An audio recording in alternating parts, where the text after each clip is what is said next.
Bienvenue sur Radio Corse International sur Telepaese, en ce mercredi 30 octobre, il matinale di Radio Corse Internazionale e di Telepaese. Bonjour, salut à tous.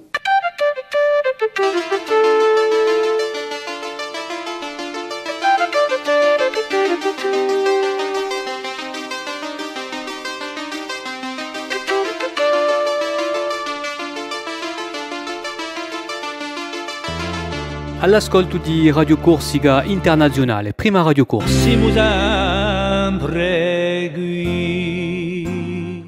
Et en ce mercredi 30 octobre, on va souhaiter une très très bonne fête aux bienvenus. Voilà, si vous en connaissez, n'hésitez pas à leur souhaiter une bonne fête donc pour ce jour. Nous, aujourd'hui, c'est le mercredi, mais bon, les enfants sont en vacances. Donc tiens, je vais commencer pour vous reparler. On l'a eu comme invité il y a quelque temps. C'est Daniel Vincenzini, les Montini, vous savez, qui a une petite sortie d'un petit livret, Piccoli Storielle, Volle e Magagne Beisidilli. Donc je vous invite à y faire un petit détour sur ce petit fascicule où il y a quelques petites histoires en langue corse. Vous avez même un petit QR code, vous allez pouvoir vous connecter pour avoir les chansons et les musiques qui vont avec, les histoires en version audio. Voilà, vous en retrouvez un peu de partout, hein, dans les tabacs, dans les librairies. Donc n'hésitez pas à en prendre un donc pour les enfants. Il y a toute une lingua corsa. Bon, il y a beaucoup de villages ce matin qui se sont réveillés dans la brume. Hein, on a un temps assez couvert aujourd'hui. On va faire un petit point sur l'information avec Philippe Jam qui va nous rejoindre dans un petit moment, ainsi que l'information donc de ce mercredi.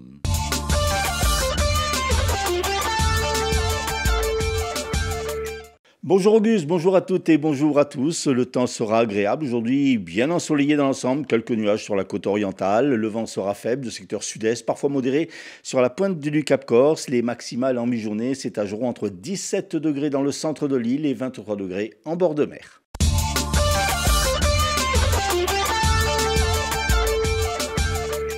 Accident de la circulation en cascade hier lors de la collision d'un poids lourd avec une moto à Foriani. Le pilote du deux roues, un jeune homme âgé de 27 ans, a été sérieusement blessé et transporté au centre hospitalier de Bastia en état d'urgence relative.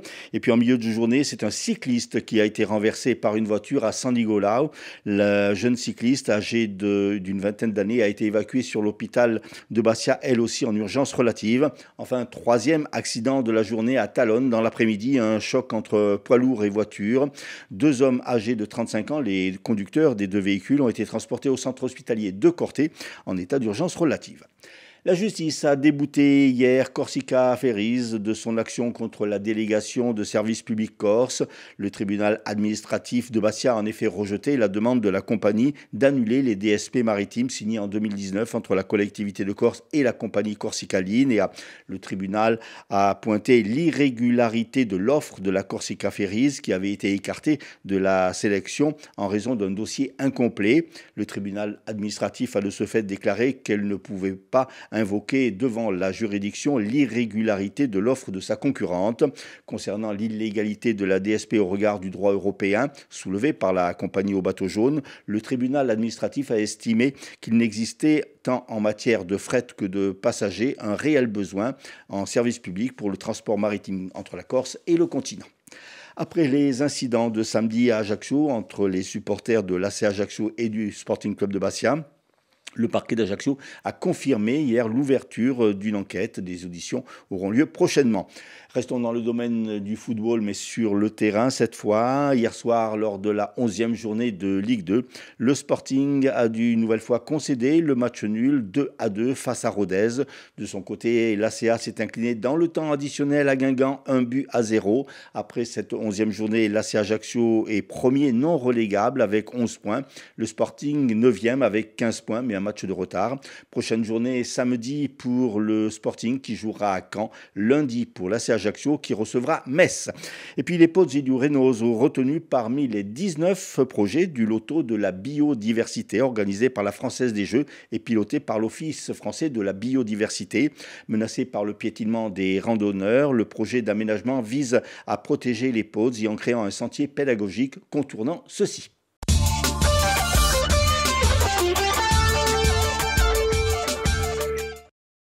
Merci Philippe, et puis on vous retrouve tout à l'heure donc pour pour les titres d'information et pour l'invité du jour, qui sera aujourd'hui une jeune femme qui vient de lancer donc son entreprise, Pasqua Campane, qui sera avec nous donc dans un petit moment pour parler donc de sa petite entreprise qu'elle vient donc de créer.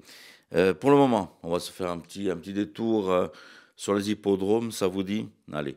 Et puis je vous rappelle qu'encore une fois, je vous le dis tous les matins pour pas que vous oubliez, dernière réunion donc de la saison pour la Fédération des courses hippiques en Corse, ce sera à Vignette, elle sera ce dimanche aux alentours de 14 h. On vous attend donc sur l'hippodrome du côté d'Ajaccio. Pour l'instant, on va faire un petit détour avec Rémi sur tous les hippodromes de l'Hexagone pour les bons pronostics de ce jour. Les pronostics hippiques de Rémi sur Radio Corse International. Bonjour à tous, ce mercredi dans les bons coups du jour, nous serons sur l'hippodrome d'Auteuil pour le Quintet. Je vais retenir le numéro 7, Mike de Baumec, qui ne devrait pas sortir des 3 premiers. Passons à la réunion de Vincennes, où dans la 6e, le 14, Kansas Suprême devrait lutter pour la victoire.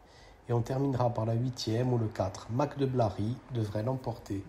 Bon jeu à tous. Bien noté. Allez, je vous souhaite bonne chance donc pour vos tiercés, pour vos quintés de ce jour. On fait un petit détour sur l'horoscope de ce mercredi avec Paxi.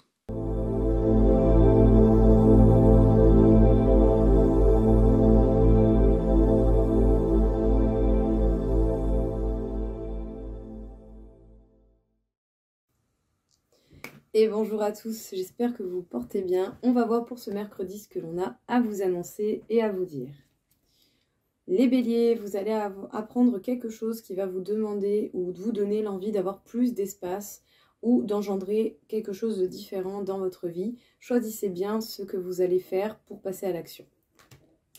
Les taureaux, faites attention avec qui vous parlez. Vous pourriez avoir des faux amis ou entendre parler de pas mal de médisance par rapport à vous. Les gémeaux, des moments agréables avec des amis, des proches ou peut-être même certains membres de votre famille. Les cancers, vous allez avoir une sensation ou un besoin de prendre du recul, de prendre du temps pour vous, faire une sieste, vous balader, peu importe, mais vous allez avoir besoin de prendre du temps pour votre propre personne. Les lions, vous allez évoluer, progresser, vos efforts, votre force et votre courage vont être récompensés. Les vierges, la vie va vous apporter un cadeau surprise et d'une manière assez soudaine et bouleversante, vous ne vous y attendez pas. Les balances, vous allez avoir le succès par rapport à une communication au niveau du professionnel. Soit vos arguments vont être entendus, récompensés et appliqués, ou sinon une bonne nouvelle va venir à vous. Les scorpions, prenez du temps pour vous poser, pour vous reposer. Ne soyez pas non plus déterminés au point de vous fatiguer. Favorisez également votre repos pour être en forme pour les moments d'action. Les sagittaires, quelque chose va venir perturber votre bonheur, votre petit quotidien. Ça peut être des soucis, des inquiétudes ou voire même certaines situations. Faites au mieux, prenez du recul, observez pour voir ce qui est le mieux à faire dans ce genre de cas. Les capricornes, vous allez avoir des communications et des nouvelles qui vont vous montrer la voie ou les choses à faire les plus adaptées par rapport à ce que vous vivez dans cette journée. Les Verseaux, il va falloir s'adapter aux événements qui viennent à vous, même si cela est perturbant. Dites-vous que cette phase de perturbation ne va pas forcément durer, ce n'est qu'une phase de transition. Tenez le coup, avancez et soyez appliqués. Et enfin, les poissons, quelque chose peut-être prend plus de temps que nécessaire. Ça peut être des papiers, une procédure, ou voire peut-être même au niveau professionnel. Soyez patient, appliquez-vous, les choses devraient se dégoupiller à un moment donné. Et bien voilà tout le monde, je vous souhaite à tous une belle journée, je vous dis à bientôt.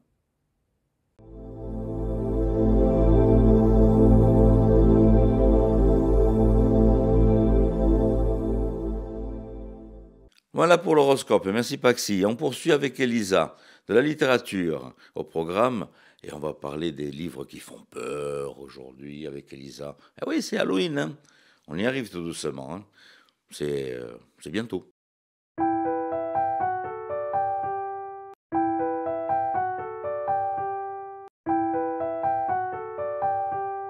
Et et bonjour à tous et à tous. On se retrouve aujourd'hui sur Radio Corse International pour parler littérature jeunesse. En cette fin de mois d'octobre pluvieuse et grise, en cette seconde semaine de vacances scolaires, j'avais envie de vous présenter une sélection de petits ouvrages dont raffolent les enfants, les histoires qui font peur. Ogres, sorcières, monstres et loups peuplent ce type de contes et d'histoires. Alors pourquoi les raconter ? Parce que les enfants peuvent matérialiser des peurs, des angoisses, ils peuvent appréhender, apprivoiser et mettre à distance ces peurs justement par le truchement des personnages et des histoires. Et aussi parce que ce genre de conte nourrit leur imaginaire fertile et quel bonheur de frissonner tous ensemble. Il existe franchement des centaines, voire peut-être des milliers d'ouvrages jeunesse, de contes classiques aux histoires plus modernes, dont la thématique est la peur, qui mêlent frisson et humour, et ce pour chaque âge de l'enfance. J'en ai fait une vraiment petite sélection pour vous. Je vais vous montrer un petit peu ce que j'ai trouvé dans ma bibliothèque. Alors, les petites histoires du Père Castor pour se faire peur, que vous voyez là, recueil de 10 histoires pour les 3-7 ans environ. C'est très bien fait puisque vous y trouverez un index pour chaque âge et c'est un melting pot des histoires du monde en fait. On pioche un petit peu dans tous les continents. Sur la thématique monstres et cauchemars, il en existe beaucoup. J'ai choisi dans ma bibliothèque, il y a un cauchemar dans mon placard, classique de chez Mercer-Meyer qui plaît beaucoup aux enfants à partir de 4-5 ans. Va-t'en, grand monstre vert. Alors ça, c'est pour les tout petits à l'école des loisirs. C'est très bien fait puisqu'il s'agit au fur et à mesure de faire apparaître et disparaître un grand monstre vert. Là, vraiment, les enfants se régalent. Dans la catégorie sorcière, là aussi, il en existe beaucoup. J'ai choisi pour vous Cornebidouille, chez l'école des loisirs, toujours. Alors, elle est laide, elle sent mauvais, mais qu'est-ce qu'on rigole à partir de 4-5 ans, 6-7 ans, vous allez voir, ça marche à tous les coups. Il y en existe 3 ou 4 dans la même collection. Pour les plus grands, La sorcière de la rue Mouffetard de Pierre Gripari chez Folio Junior. C'est un grand classique, il y a plusieurs récits et l'auteur revisite des contes de fées avec insolence et humour. À partir de 9 ans, 10 ans. Un classique aussi, qui marche toujours aussi bien, Hansel et Gretel, que tout le monde connaît, mais ça plaît toujours. N'hésitez pas. Le duo Quentin Blake et Roald Dahl vous souhaite une joyeuse Halloween et vous ne pouvez pas vous tromper dans cette collection aussi. C'est toujours drôle, c'est toujours très bien illustré, aucun souci. Alors, il y a eu les monstres, les sorcières, les ogres et puis il y a les loups. Moi, j'en ai pris 2 là, traités vraiment sur le ton de l'humour. C'est moi le plus beau et Loup Gris la terreur. Vraiment, ça marche toujours aussi bien. À partir de 5-6 ans, là aussi, jusqu'à 7-8 ans, c'est toujours parfait, c'est toujours très drôle. C'est une petite sélection, vous pouvez en trouver beaucoup dans toutes les librairies ou les bibliothèques municipales près de chez vous. N'hésitez pas, les histoires qui font peur, ça plaît. Et c'était ma proposition de la semaine, de cette semaine du mois d'octobre et seconde semaine de vacances. Surtout, n'hésitez pas. Je vous remercie pour votre attention et à très bientôt pour une nouvelle chronique de littérature jeunesse sur Radio Corse International.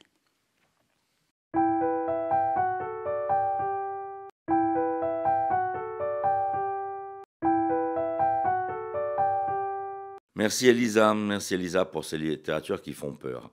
On va poursuivre avec l'invité. Je vous en ai parlé en début de matinale. Pasqua Campane, une jeune femme donc, qui vient de monter sa petite entreprise. En plus, une entreprise, vous allez voir, en plus avec la Toussaint qui arrive, n'hésitez pas de bien écouter donc, notre invité du jour. Allez, Philippe Jam et la rédaction pour l'invité du jour. Notre invitée aujourd'hui est Pasqua Campana, créatrice de l'entreprise Campana Service, spécialisée dans le nettoyage des tombes et des caveaux.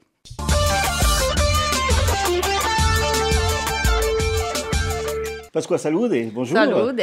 Alors, vous avez créé il y a pas longtemps une entreprise un petit peu originale, l'entreprise Campana Service, spécialisée donc dans le nettoyage des tombes et des caveaux et autre chose, on va en parler. Comment vous est venue en fait cette idée ? Alors, cette idée m'est venue de mon frère. C'est lui qui m'a lancé et qui voulait que je sois là-dedans. Donc, il m'en a parlé et j'étais un peu sceptique au départ. Et puis finalement, je me suis lancée. C'est assez récent, hein, l'entreprise est récente. Oui, elle est de mai 2024. Oui. Et donc, vous avez plongé comme ça directement, sans formation, sans rien? Non. Alors, il faut savoir que je suis une croyante. Je suis très croyante, proche de nos défunts. Et si vous voulez, je comprends la vie des gens, que ce soit au niveau professionnel ou même au niveau de l'âge. Les personnes âgées qui ne peuvent pas forcément ou ne peuvent plus aller nettoyer leur tombe et aller sur leurs défunts. C'est pour ça que j'ai lancé ça avec mon frère pour faire un nettoyage de tombes et de caveaux et de rechamplissage de lettres et de chiffres. On va en parler. Ça s'apprend? Comment ça se passe? Vous avez débarqué là-dedans? Il y a quand même un mode opératoire. Je me suis quand même un peu informée. Parce que c'est nouveau comme métier ici en Corse. Voilà, je me suis quand même un peu informée. Avec le temps, je regardais. J'ai mis du temps. J'ai mis du temps. Et puis, je me suis informée. J'ai regardé des vidéos, comment ça se passait, les produits, pas les produits, comment on faisait tout ça. Et puis j'ai dit, allez, c'est bon, on y va. Vous habitez à Chiatra, mais quel est un peu votre rayon d'action? Vous rayonnez dans toute l'île? Alors, de Bastia sino a Porto Vecchio, et du Fiumorbo, la Castagniccia, et dans tous nos villages. Alors, vous disiez tout à l'heure que vous étiez renseigné, parce que c'est vrai que quand on est sur une tombe, il y a des matériaux qui sont fragiles, comme le marbre, donc on ne nettoie pas comme ça sans prendre de précautions, je suppose. Non, il y a des produits spécifiques pour le marbre, pour le granit, pour la pierre. Voilà, qu'il faut faire très attention. On ne mélange pas les produits, on fait très attention. Alors, vous parliez tout à l'heure du rechamplissage. Ça consiste en quoi?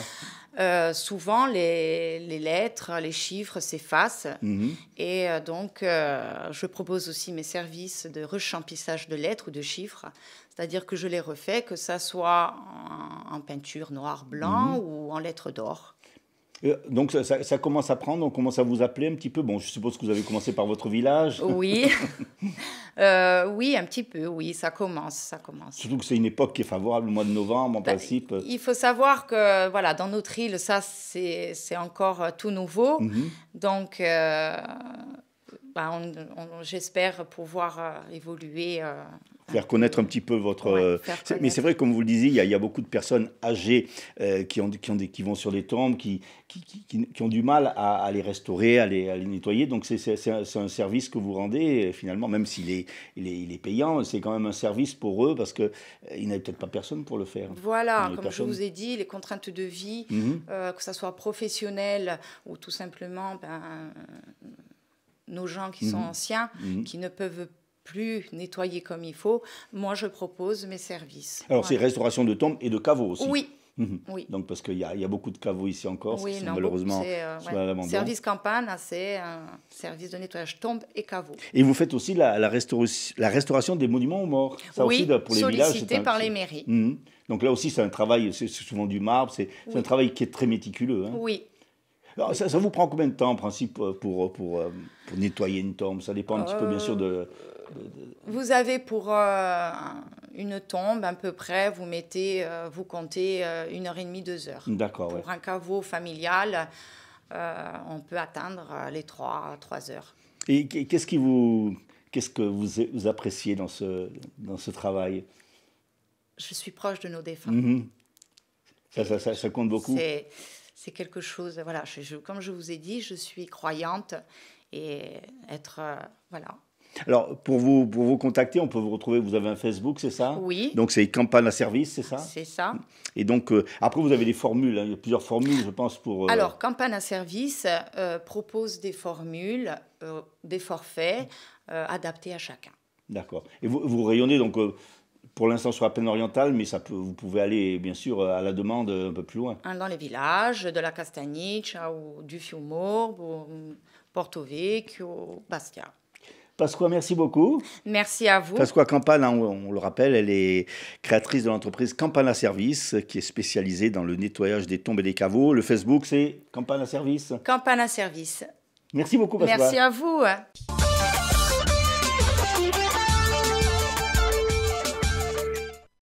Voilà, c'est bien noté. Voilà, si vous avez des monuments aux morts pour les municipalités, pour les privés, pour nettoyer vos tombeaux, n'hésitez pas, je jette un petit coup d'œil sur le site de Campagne Service. Si vous voulez le numéro de téléphone, faites un replay et vous l'avez en fin d'émission. Allez, un petit détour sur la petite sortie que vous pouvez faire donc ce week-end. On va tout d'abord commencer pour aller faire un petit détour du côté de cette nouvelle salle de Calvi-Balagne pour ce samedi 9 novembre. À 20h30, vous avez le spectacle Projet Starmania. Voilà, Starmania, donc avec toute la troupe qui sera là donc pour cette représentation. On fait un petit détour cette fois-ci du côté de Bastia, au centre culturel d'Albor, pour une soirée qui sera donnée donc ce samedi de novembre, aussi à 20h30, avec le groupe Chiardiluna. Vous allez pouvoir les retrouver sur les planches donc de l'Albor. Et en première partie, vous allez avoir le groupe Essai. Voilà, donc Chiardiluna qui sera là donc pour présenter son tout dernier album. On fait un petit point sur les titres d'information de ce jour avec Philippe Jam. Corsica Ferries, débouté de son action contre la délégation de services publics corse, le tribunal administratif de Bastia a en effet rejeté sa demande d'annuler les DSP maritimes signés en 2019 entre la collectivité de Corse et la compagnie Corsica Linea. Après les incidents de samedi à Ajaccio, entre supporters de l'ACA et du Sporting, le parquet d'Ajaccio a confirmé hier l'ouverture d'une enquête. Des auditions auront lieu prochainement. 11e journée de Ligue 2, toujours dans le domaine du football. Pas de victoire pour le Sporting qui a concédé le match nul 2-2 face à Rodez et défaite de l'ACA dans le temps additionnel à Guingamp, 1-0. Météo, le temps sera le plus souvent bien ensoleillé. Merci Philippe. Merci Philippe. Et puis on se retrouve demain matin pour l'information et tous nos chroniqueurs. Mais pour le moment, on va finir avec Marie-Ange Geronimi. Elle va nous parler un tout petit peu de quelle manière se déroulaient les rencontres de couple, les mariages Tempiva. Vous allez voir que c'était pas très très simple. Hein? Salut a tutti. Allora giriduemmo come di solito per parlare appena di nostri bruarbi in Corsica. E stasimana mi è venuta così in cuore di parlare di i matrimoni. Allora sapete che in Corsica l'abbraccio, ciò che noi chiamiamo l'abbraccio, vale a dire l'adunita di due famiglie prima di un matrimonio, veniva dunque come la giuetta non sul matrimonio. Cosa era l'abbraccio? Dirà che da una onda c'era la famiglia di a sposa, futura sposa, dall'altra onda c'era tutta la famiglia di un futuro sposo. I due giovani si tenivano a mezzo. E i vecchi cosa facevano? Discutevano tra di elli di ciò che la poia essere adotta, vale a dire ciò che la portava a zidella a famiglia di uzidello e ciò che lo portava a uzidello a famiglia di a sposa, di futura sposa. Dunque, una volta che tutto questo era messo a plato, che tutto il mondo aveva discutato di questo, che due famiglie erano da consanto, tanto evidenziare, voglio dire, l'abbraccio e un matrimonio dopo, tutto questo si buiava. E c'è un proverbio non un matrimonio, e di qui con Eulia Iundie, questo proverbio che dice, se tutti i mariti non ti fida di quattro G, compagno, compare, cugino, cugnato, riflettite non tacque. Merci Marie-Ange, elle est formidable Marie-Ange. On va vous donner rendez-vous demain, même heure, même antenne, ça vous dit? Allez, et fini la Bermadina di Staman. Je vous rappelle que vous avez 2 diffusions sur Télépaèse et ainsi que sur Radio Corse International, l'une à 9h et l'autre à midi. Et puis bien sûr, tous les replays que vous allez pouvoir revoir sur les sites de Télépaèse et de Radio Corse International, de Stampa Paese. N'hésitez pas à y faire un petit détour comme ça. Allez, ti ridevo, te ritroviamo domani mattina, même heure, même antenne. Bonjour, salut à tous.